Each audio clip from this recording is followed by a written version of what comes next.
Talumpating nagbibigay galang parangal sa aking mga magulang. Magandang araw sa inyong lahat.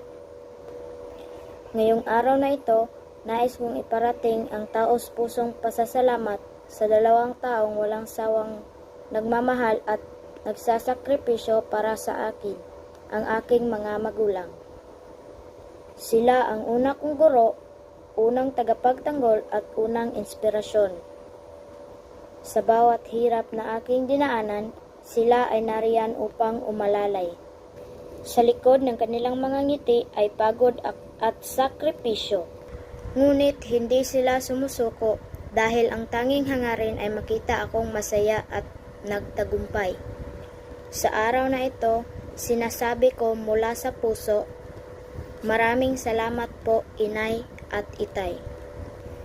Kayo ang tunay na bayani ng aking buhay.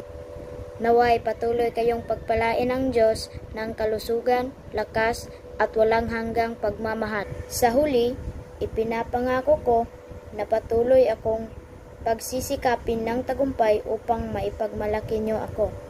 Lahat ng aking ginagawa ay para sa inyo, aking mga magulang. Maraming salamat po.